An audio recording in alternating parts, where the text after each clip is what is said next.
to the episode of the OC podcast. I am your host, Ricky Valero. I am joined by my co-host, Kenzie Ricky. How are you? I am so good. I've been waiting to talk about this episode for so long. I want to kick it off before we talk about the next episode real quick. I want to thank everybody that listened to the first episode, and the responses were so warming and welcoming and so sweet and nice. And it's like we did this because we love the show, but knowing that there's so many people that are just as emotionally invested in this show as us makes it even better, because it makes it even more exciting for us to do this each and every week. The OC community is like the nicest community on the internet that I didn't know existed, and now I'm like, I can never leave. I want to live here. Exactly. Like being a part of that Facebook group, there's people who are awesome, and then on the Reddit, everybody said a lot of nice things, so we really appreciate it. We are available everywhere now. Last show it took a couple days to be available on iTunes, but now you can subscribe to us on YouTube. You can subscribe on iTunes. We're on Spotify and every other platform that you can think of. We are on there for you to listen to us. So like we did last week, we're going to break down another episode of the OC. We are watching currently on HBO Max. Obviously, if you if you own your own set at home, you can watch along with us. We're watching one episode a week, and we're going to review each episode each week. All right, so this week is episode 2, season 1, episode 2. The name of the episode was The Model Home. Ryan decides to run away from Newport before he can be put into foster care. Seth and Marissa help him find a place to stay without being found. So a little synopsis right there. All right, so let's kind of go through the episode. You kind of early on, obviously, I love Sandy, right? Obviously, there's just not to love about it. We can't get 5 minutes into an episode without being like, you just love Sandy, because that's what we do here. We love Sandy. It's funny because it's the way he changes his voice when he talks to Kirsten about Ryan, and about how much he just wants to keep Ryan and coddle him and stuff like that. He lowers his octave of his voice so low. And it's so just charming and sweet, right? It's so nurturing. I love it. Exactly. And of course, I love just the funny dynamic that they're sitting down at the table, having this as they coined the last supper. and Seth's humor is hashtag goals for life, right? Because he doesn't have a filter. Even sitting at the table, he goes, yeah, because everybody wants a brand new teenager. And it's just in front of Ryan too, right. He's not sugarcoating it. He's literally discussing how this is worst case scenario about Ryan in front of Ryan. And he knows this is all on his mom, and he's not trying to sugarcoat it. I'm not mad at your mom. Yeah, no, he comes out and says just how furious. We have this big mansion, and we literally have room for not just Ryan, but 10 of Ryans. You know what I mean? So we funny. Put so many people inside this house. There's a couple one-liners at the death breath Seth, which is so good. It's so good. I wrote it down twice because I couldn't believe he said that, and nobody acknowledged it. They were just that's Seth. Right? It's so funny. 2 episodes in, he has so many different various nicknames. And it's funny because he's just this quirky random dork, but he's so lovable and so outspoken. And I'll even get more into that later. Can we talk about how good they do? We're only 2 episodes in, but they transition into that opening of the song.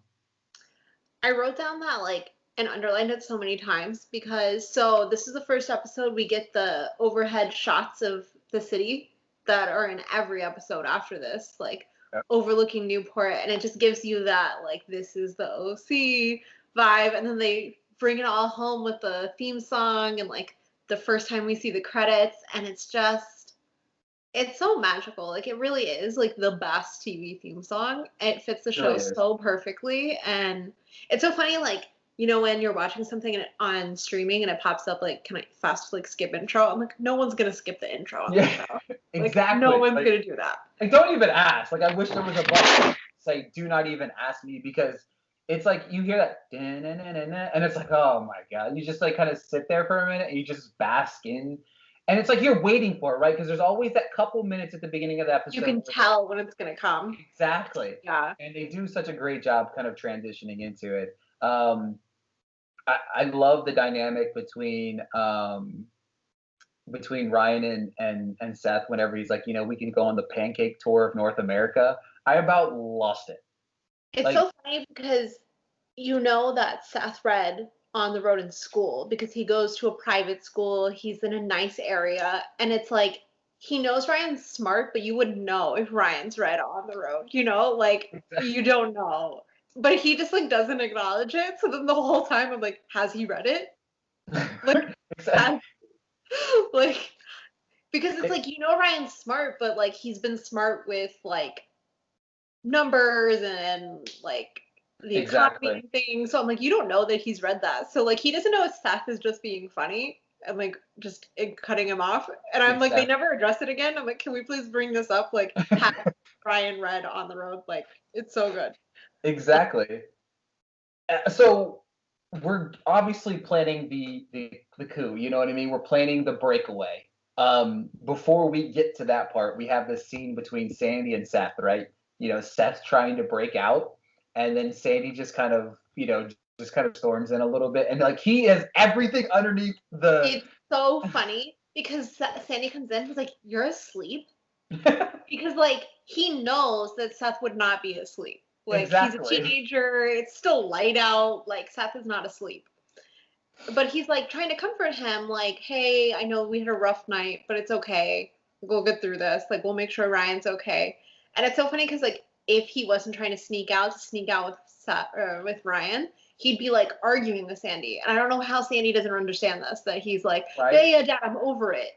Like Exactly. Like he's like like. Sandy's not dumb. Like Right. He's like, all right, Dad, I'm going to bed. Dad, okay, I'm tired. I'm tired. No, like you come on, Sandy. Like, I mean, obviously we get vibes in later in the episode where Sandy kind of slowly putting the pieces together. But we're talking about a guy that's like from the streets, also a lawyer. That's just like he's very smart. And always says the reason he's so attracted to Ryan and his story is because he was Ryan, right? exactly. So at So that he point, has to know. exactly. And maybe he did know and And he just just was like, wanted him to get out so they exactly. could fix it later. He wanted Ryan to be ran away too because he didn't want Ryan to go into this foster home. You know what I mean? He knew Uh, the point of no return. I also love Seth's all black outfit. Like Seth has never done this before, even though he's like a teenager. They're all driving, and Seth has never snuck out of his house before. So he's like, I'm gonna wear all black. Like it's so. I loved the banter between Seth and Marissa oh my before god, they. when he's like, oh, it's someone's birthday, and she's like, it's my best friend Summer's birthday, and he's like, Summer's birthday is not till Wednesday. Like, I loved it.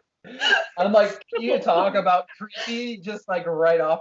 I love that his first line is actually, I guess my imitation got lost in the mail. it's so funny because she doesn't even address it. She's like, I don't care. It's so funny. I mean, they've lived next to each other. They even said this later in the episode. They've lived next to each other for so long and just do not have They go to the same school and don't even have a high relationship. You know what I mean? Like she just It's completely so blows it up. bizarre. It's Like it's it's really weird, especially like they haven't shown Harbor yet, but when they get to the school and you see how small the school is, I'm like, you guys can't even say hi to each other before Ryan? Like, what is that? exactly. It's funny, and then of course the dynamic in the car is pretty funny. Like whenever like Marissa is, she comes off in the kind of the first two episodes, she's kind of like that ditzy-ish a little bit, but she's low key a smartass too. You know what I mean? Like she has some She's good a one-liners. smartass. She's funny. She's clearly like just as intelligent as Seth, but it's like frowned upon for her with her mom and her friends. So she kind of like doesn't. Preppy. Yeah, but it's so funny when Seth is like, I listen to the same music as Marissa Cooper. Oh my god, he's So lost. funny. He's lost it, and he So was good. just so depressed at the fact that like she just. My favorite thing about that is like obviously she kind of like makes fun of the idea of like they literally were going to run away on skateboards. like prior to her getting involved in the situation. Like It's Seth so had funny because escaped. she's like, this is really far. And he's like, you're complaining? And she's like, you were on a skateboard and a bicycle before I showed up. Like, Exactly. And like it's funny because that entire car ride, you just see a side of Marissa that we hadn't seen yet so far. And it was really like a solid development introducing kind of the character that she wants to be. You know what I mean? You know, because like you said, she's supposed to be this person in front of all these people.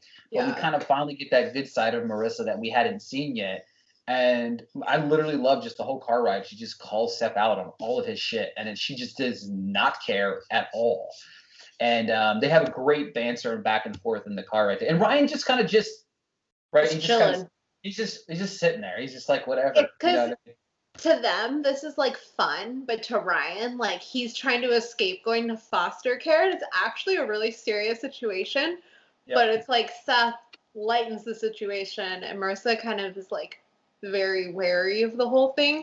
But it's just so funny because it's like we've watched them before, so we know they end up friends, and like we love them as like the core four. But like it's so funny. I'm like, this is a really awkward situation. Like they really don't all know each other. They're trying to help Ryan run away. They know the cops are gonna get involved, but they're like making jokes back and forth. And Ryan's like, I don't listen to music, which. What? Yeah. First of all, who doesn't listen to music? Let's I love that he's like, they're okay. And she's like, well, what do you listen to? And he's like, nothing. Like, what? What kind of person doesn't listen to It's music? such an Atwood quality. Oh, absolutely. Absolutely. It's so good. Ugh. I love how Seth is just, he's like that, I would say big brother. He just wants to be, he wants a brother. You know what I mean? He wants Ryan. He wants that love. He wants that connection that they share. Like they bonded so fast. So basically, he's literally doing whatever it takes, completely going away from anything that's ever felt comfortable to him. Right? Like you even mentioned Yeah. earlier, it's like he's never ran away. He wore all black, like running out the door. Like he didn't do anything. And the funny thing about it is when they get to the house, can we talk about the fact that they didn't bring any food? I love it so much because like they're so focused on getting him out, getting like random supplies, and they know they're going really far away. Like they talk about how far it is twice, and no one brings food. None. It's so funny. So I want to bring this up. Obviously, can we talk about how Julie is legitimately like the worst? Like, So it's so funny because she's just terrible. She is so like I don't really like Jimmy as the series goes on, but it's like you can feel the stress on him, and she's just like, "Give me money." I Like, don't care about what's going on in our relationship or what's going on with the money situation that you want to buy a horse or whatever. I'm trying to explain to you that we're having trouble, but I don't care. Just fix it and give me money. Like that's and the worst part is she's like, "You've already tried to tell me this." So I'm like, "It hasn't gone away since the last time you tried to tell you, Julie. Come on." But then it's so weird because later in the episode, when he's just watching an ESPN Classic game, his favorite thing on earth, yeah. they look so like intimate, like they're Yep. just chilling, watching TV together, and I'm like, who? Why can't you just be like this? Exactly. Isn't Like she it cared about exhausting? his story, right? She cared about the story about like, do you remember the time we were sitting there watching this when it was live, the game was live. We were this, this, this, and this. She's like, yeah, I do. Like And it was it's a so good banter. authentic, and I'm just like, isn't it hard to like not be like that all the time? Exactly. I think it's because she knows something is going on illegal, and she's like, I don't want to know. Right. And the thing about it is like the funny thing about it is like they're married. So she can't, it doesn't matter if she knows. She can't testify. Like, I mean, I've seen movies. I know the laws, you know what I mean? Like, hello. So funny. Yeah, and then of course, one note I had, can we talk about how amazing the songs are throughout the show? Just I like wrote down so many songs. I mean, I already have a bunch of OC playlists on my phone. yeah. But, like, I love that they play Rooney a few times because they all end up going to see Rooney in a different episode together. And I was like, this is so cute. Exactly. And then of course we have we kind of transition right there. Obviously, I talked a little bit about Marissa and Seth having so much in common, and then just Seth getting so just infuriated about it. And then we have this scene inside the diner. The diner. Yes. I was so happy to finally see the diner in the pier. It's so cute. It is. It's a nice so little, comforting. right? Like I feel like that would have been that area is such a cool spot. Like I'm like I wish I would have went to high school there. Like you know what I mean? Yeah. It's so cool. It just has like I went to high school. You went to like Waffle House, not literally, but like that place has like a You don't diner. have to And go to a diner on a beach. yeah, well, yeah. I mean, exactly. Well, there's that too. You know what I mean? Yeah. So the funny thing about it is I love how Ryan and Seth trying to kind of get out of the diner. Obviously, They try to go to the back, right? and The then old lady lost them. that lady ruins it, and she's like, "Hey, front door!" And I was like, "No!" Let him go out the back door. Leave him alone. It's so funny. And It leads to the funniest thing when Ryan puts on his hood to make it not look like Ryan. And I'm like, every time they've seen you, you've had this outfit on. They're gonna know it's you. Like no one else. We talked about this on the last episode. No one else in this city is wearing a hoodie. No one else. Nobody. And he's wearing a hoodie, and he's like, "Let me put my hood on, and I'll make you blend in." Like, what are you doing?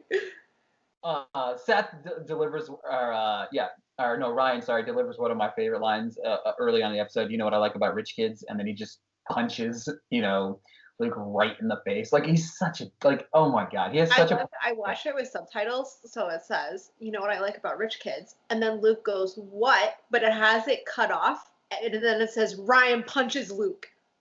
Like, it's so good. Like sometimes the subtitles greatly improve the show because it literally like cut off his what to say Ryan punches Luke. It was so funny. Oh, it's so good. Obviously, kind of the night progresses a little bit. Anything else you want to touch on the diner there? Not at the diner, no. All right, so we kind of transition from there, obviously. From there, what do you got from there?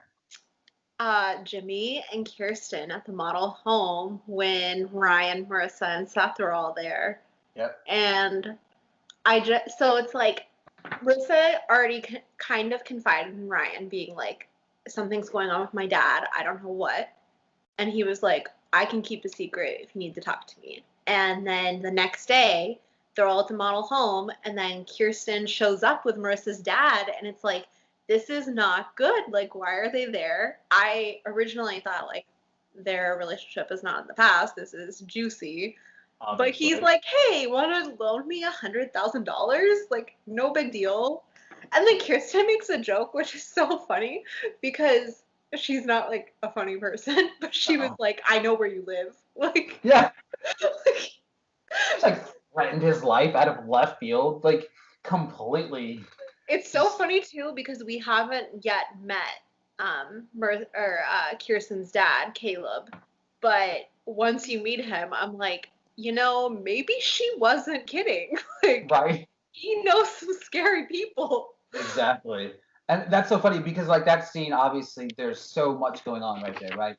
Marissa kind of finds out that like, they're literally flat broke. Obviously, then we have Kirsten, who is, in my opinion, just as awful as a person as Julia is, if not worse, because she's going behind Daddy Cohen's back and just giving $100,000. The thing about it is, it's like, it's brought up in the first episode by Sandy that it's all her money, that it's not his. And then it's brought up a little bit in this episode again, where like, at the very beginning of the episode when they're kind of talking about how they're going to send Ryan to foster care, he's like, "We can take care of him." And she's like, "No, like, we have this life and we're going to do, like, I want to help him, but like, we really can't. Like, we're not his guardian.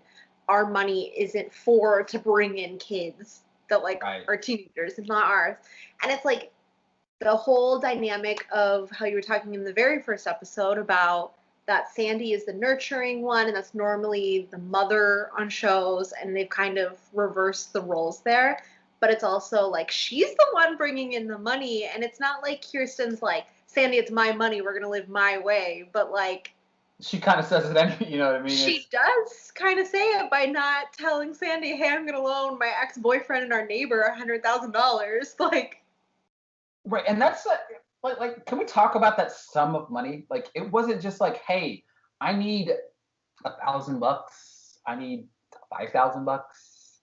It's And like just is, the what and it doesn't even solve his problems, obviously.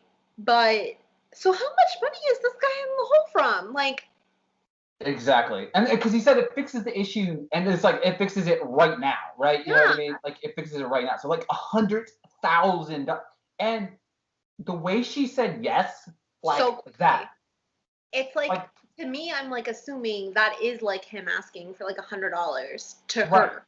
right, And I'm just like, because she's used to it, right? You know, this has happened. yeah, We don't know, but it's kind of insinuated that this has happened yeah, before, right? You know what I mean? The conversation has come and gone where he's yeah. asked for money before. And it's just weird. Like, I know that they've obviously both gotten married and have children that are the same age, that are literally like 16, 17. I don't know how old they're supposed to be specifically, but like, they dated. Like, can you not like ask your ex-girlfriend for money? It's kind of weird. And like, they almost got married. Like, that's Right? too much. Like, and And now you guys are neighbors. Like, don't, I don't yeah, know. It's a little it's weird.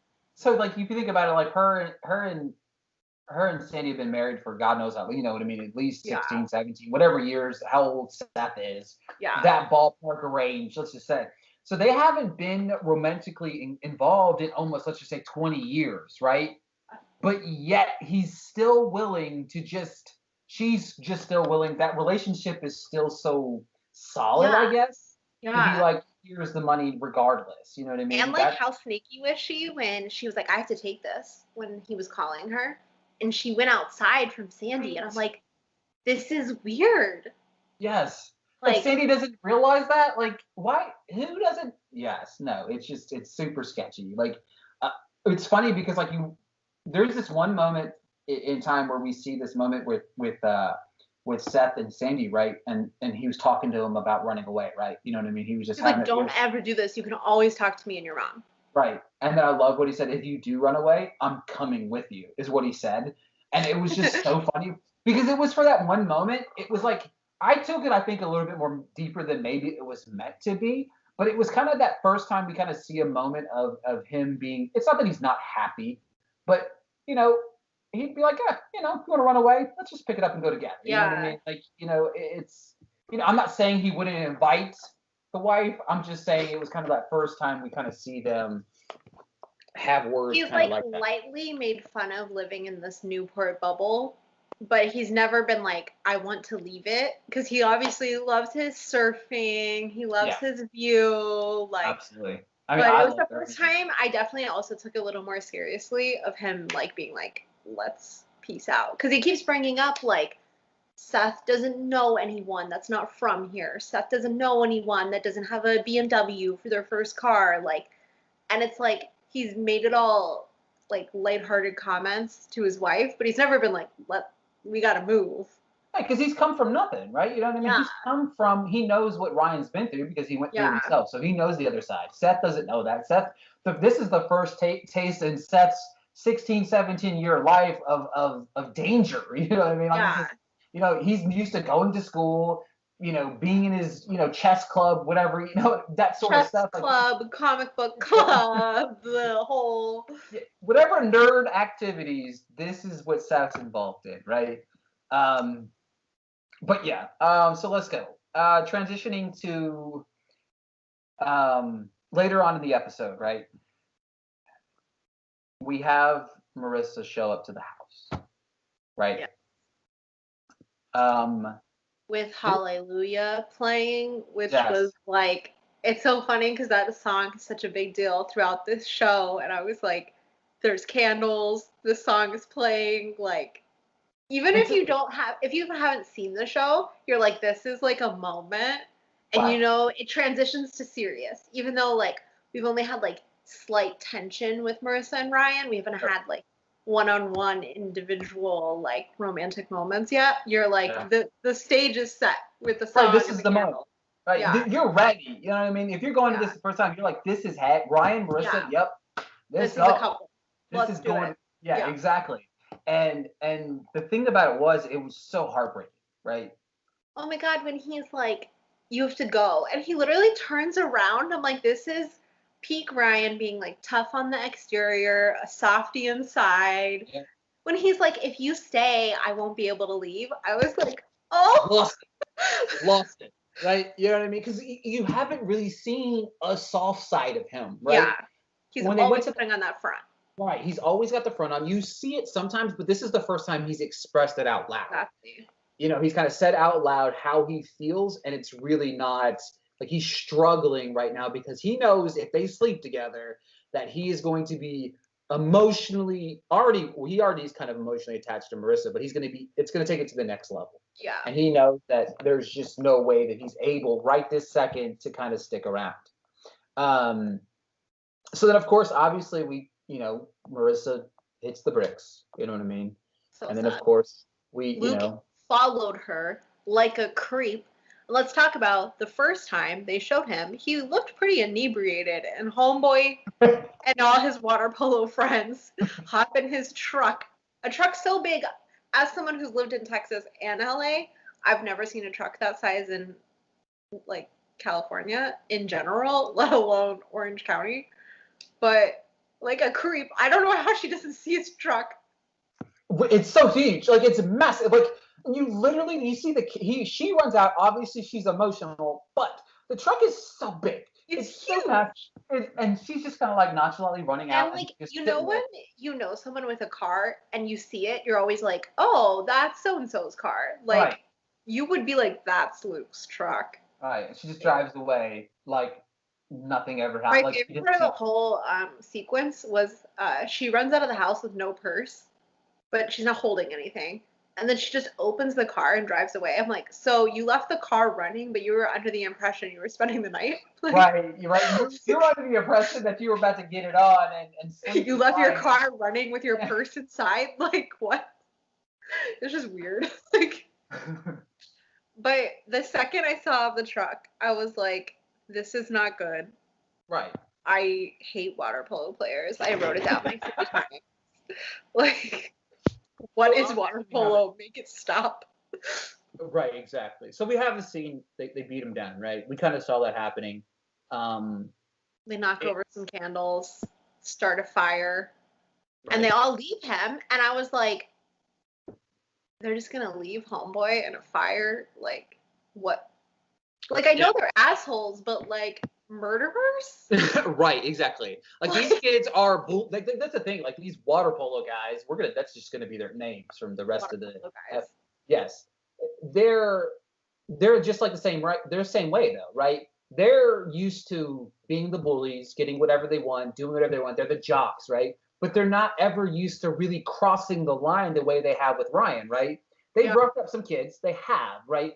But now we're gonna would fight back. Like, right. You can tell they've never like had someone fight back. Seth just kind of took it until Ryan showed up, right? He was just like, throw me in the water, like hey Ryan. Like, it's like it is what it is, and for the first time we see Luke be a human, right? Yeah, you can. I don't know if you noticed. I'm sure you did.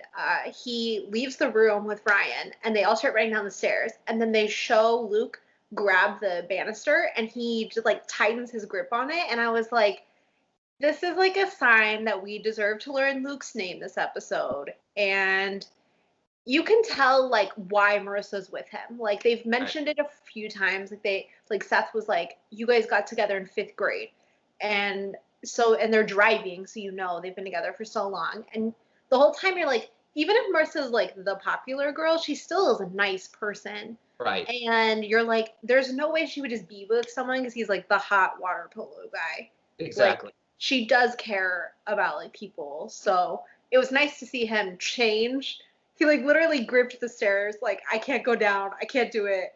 He runs back, gets Ryan, carries him outside, and he like wakes him up. He's like, you gotta run, because they know they just burnt down a house. Like exactly. Like, my favorite part about the whole thing is it's like Seth has never snuck out of his house, and now he's responsible for a house burning down. Which is also like his mom's job. Like, right, exactly. Yeah, it's her house. Like that goes from not getting into any trouble to like literally the most trouble a person can ever be in their life. In like so 48 funny. Hours. Like in 48 hours, it's so good. Entire life changed. It's so funny. So obviously he goes back and gets him. You know what I mean? We have that moment of Luke kind of being a human. And then of course we get the dynamic turnaround where everybody kind of shows up to the house I burning love down. the one cop. It's like the same cop that came to the house at the beginning of the episode when Ryan went missing. And he just looks at Seth and he's like, tell me the truth. And Seth is like, it's my fault. I'm like, who says it's my fault to cops? And there were like 30 cops at their house. Like, I'm like, nothing ever goes wrong in Orange County, apparently, because there's one fire, 30 cops show up. Exactly. Like they was literally so have dramatic. nothing else to do, right? You know what I Nothing mean? else to do. And then when Luke's truck pulls up, you're like, what are they doing? Like, what is happening? Yep. But, he did what he needed to do. I have a funny thing to say, right? Okay. So Luke follows Marissa, finds Ryan. Okay. Yes. Luke drives back, goes back to the park, and then leaves the party and finds Ryan on the side of the road, right? I also love when Ryan gets in the truck. He's like, Luke's like, what are you doing? I'm like, so you drove all the way back to wherever this model home Just is. to And you chew him guys, out. just to chew him out and not pick him up? So Luke has now found Ryan twice. And the cops have Can't not find found him. Ryan at all. Technically 3 times. I mean, he kind of ran into him at the time, right? But like, literally, what are the chances of him finding him 3 times and the cops not finding him? not even a sniff of him, right? Not even a sniff of where Ryan is at. But Luke, who is a kind of a dumb jock at the same time, like I'm not saying he's not super dumb, but has found him the brightest tool. No, because it's like the conversation, oh, well, Ryan was with Marissa at a party. Well, maybe we should find Marissa and follow her, and maybe we'll find this kid that is missing. Because it's this city, like this Orange County, it's kids missing. It's not a normal thing for them, right? You know what I mean? It's like, and you're right, it's not a super big area either. So it's like, I just found it funny to me that Luke found them twice, and the cops. Like, I'm sorry, they couldn't have just followed Seth. Right. Like, when Seth is like, I have to go, no, who has never left his room is what we're insinuated, like, the whole show so far, that Seth has no friends and doesn't leave the house. And then he leaves the house and no one questions it. Nobody. Like I'm sorry, like, my parent, if I had locked myself in my room for years and then I was like, I gotta go hang out with someone, my parents would be like, who? What are you doing? Like. Exactly. And then oh, go ahead. I love when Luke does go back to the party and Summer's like, you smell like smoke. And he's just like, yeah, we hotboxed. And I'm like, that's not the same smell. Like a fire versus like weed is not the same smell at all. It's not even the same. And Summer's like, oh, without me? Like. It's so funny to me because like she's basically irrelevant so far, right? You know what I mean? We know, obviously, we've seen the show before, like what she becomes. But like, I mean, even like you talked about last week, she wasn't supposed to be, which still doesn't make any sense because Seth is madly in love with this woman. Madly. It's knew her exact birthday, by the way. You know what I mean? Which is so funny to me because they never, like, if someone had said that to me, like, no, her birthday's this day, I'd be like, what? You're a little bit there, man. Can we talk about before, like, just the final notes for me here? I just do not like Julie Cooper right now. Who do you think is written worse right now, Julie or Summer? Summer, 100%. Like, Julie is supposed to be right. She's supposed to, right. Yeah. Summer's just horrible just because the writing is pretty. The writing is bad, and I think understanding that she was not supposed to potentially be a writer, it makes sense. It makes it a little easier to watch because I'm like, okay, they start writing her differently once she becomes right. Julie she sneaks behind Sandy, throws out Ryan, causes a ruckus over the house. You know what I mean? Like there's so many. I don't know how like her screen time in this episode, but she's not really on screen a lot, and she's involved with everything horrible. Yes, 100%. She could have stopped him from arresting Ryan if you really think about it. You know what I mean? Like it's her house. Like her house. Like it's ridiculous. Terrible person. All right. I do love all their outfits though. Like when the cops show up, like Marissa's in like a robe and Uggs, and like Julie's in like this weird robe with like weird flip flops. I'm like, I don't understand. Like Julie would not do that. Julie would put more effort into her outfit if she was going to be seen. Absolutely, But it's 100%. really funny. I don't know if you noticed, like so normally if something like that happened to me, my mom would be really close to me, but like Jimmy's really close to Marissa, and Julie's like literally like 4 feet away from them. It doesn't. Yeah, exactly. It doesn't surprise you because you know No. who Julie is, and you're just like. Yeah. I also love that it's like this throwdown between Marissa's boys, you know? Oh, absolutely. And like 100%. her Like, dad is like, what is going on? Because like you were crying earlier, like now you have like 2 boys after you, like right. it was Everything's so funny. changing right now, just between a matter of just a couple of moments here. It's a very interesting moment, obviously. All right. So, favorite quote or moment of the show? Okay, my quote is like 3 lines. Well, at least I don't shave my chest. What did you say? I said you'd look nice in a sweater vest. So Okay. when I was going into this episode, I knew this was the first time that Seth brought up that waterfalls shave their chests. But when I didn't know, he responded to what did you say? To I said you look nice in a sweater vest because it's like a 2-second interaction. But I'm like, you thought of it that quickly? Quick with Like it, man. Seth is just so fast. He's been, but I think at the same time, like Seth's been wanting to be sarcastic towards these guys for so long that he's got He's all never of had this stuff. Ryan. Right, he's never had Ryan there to kind of protect him from It the was big just the bad. funniest thing because like Luke for like a second believed him, and then he was like, "Shut up, queer!" Like Exactly. it was so funny. It just blows it out of proportion. I think one of my favorite moments, it was just early on in the episode. They talk about what they're going to do. Obviously, we talk about it's the last day. You know what I mean? And Seth just randomly goes, "Yeah, we're gonna get a couple tattoos, get a couple hookers." You know what I mean? And it's just like it's Talking about. it's so random. I love Seth in this episode a whole lot. All right, MVP of the episode. I think I know where you're gonna go with this. I really do. But I'm gonna let I'm you. gonna break the OC community here. Here it is. I'm gonna go MVP Luke. I knew it. I knew it. Because I think like this is the first time we learned his name. You learned his name 14 minutes into this episode. So you know already he's finally a bigger deal on the show. And then he doesn't like show a lot of character growth, but he goes back to get Ryan. When they arrest Ryan, you can tell he initially does not want to be like, I was there, it was an accident. Yep. But he does. Yep. And he looks at Ryan and then Marissa. So I'm like, he did this for Ryan. He didn't do this for Marissa. Like, maybe partially he did, but he did know that he caused this as much as Ryan. And I don't think Luke is really ever going to be an MVP of another episode. So I got to give him where I can get him. Yeah, because for me, I think part of that also was him kind of saying that was because he knows that there is something going on between those two. So he feels like maybe he needs to make a move to really make himself kind of like jockey himself in position. Be like, yeah, look what I did, Marissa. You know what I mean? Like, one of those things. I took care of him. Like, right. Exactly. Yeah. You know what I beat his ass, almost left him for dead, but I went back to go get him. You know what I mean? Yeah, like I didn't let him die. Like, yeah, exactly. I could have. I could have. But you're right. Like I almost went Luke, but for me it was Seth. Like I battled. I had a strong feeling you were gonna go Luke, so I wanted to go opposite of what you were gonna do.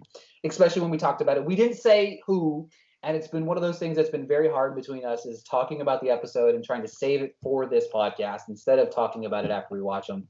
I try to watch it as late as possible in the week. I watch it Friday, you watch it Saturday, which makes it even better. It's so hard because I'm like, I want to talk to you about it the second I finish it, but I literally, I'm like, I have to save it.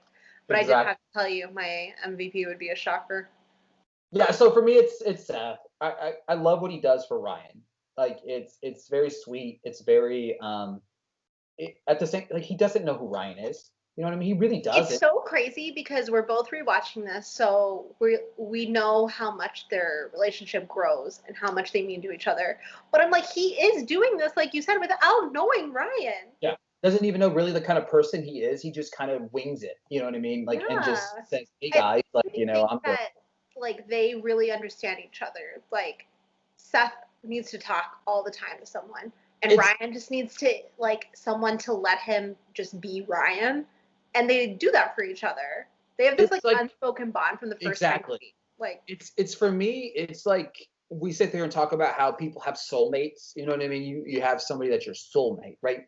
They're like friend soulmates. You know what I mean? Like, it's a thing, right? You have somebody that you just connect with on another level, and you see eye to eye. You've been through some stuff, or like, you know, Seth really hasn't been through anything, but I think Seth sees the pain in Ryan and wants to help him, but also to say he wants a brother. You know what I mean? He wants somebody, a buddy. He doesn't have any buddies. He's the nerd. He gets picked on. He gets one of my favorite things is after he punches Luke and he's like, you know what I hate about, or what I like about rich kids, nothing. He later Seth is like, well, would you consider me a rich kid? And he's like, no, I'm upper middle class. And I'm like, first off, no. You're definitely a rich kid. But Seth is like, I'm not like them. Like, please don't lump me in with them. But Ryan just kind of looks at him and he's like, I wouldn't lump you in with them. And I'm like, they're so, like, they're the whole brother from another mother thing. I'm like, they are. Even before we know what happens with Ryan and the Coens, I'm like, they're brothers. Absolutely. We love it. 100%. All right, so fun fact. Kenzie's OC fun facts is? Okay, I have a couple. So the director of this episode is Doug Liman. He directed Edge of Tomorrow, Mr. and Mrs. Smith, and that American Made movie with Tom Cruise, which I don't know if you've ever seen those movies, but they don't really follow the OC. Not even in the slightest. So this is the first episode that has sets. The first pilot was like all on location.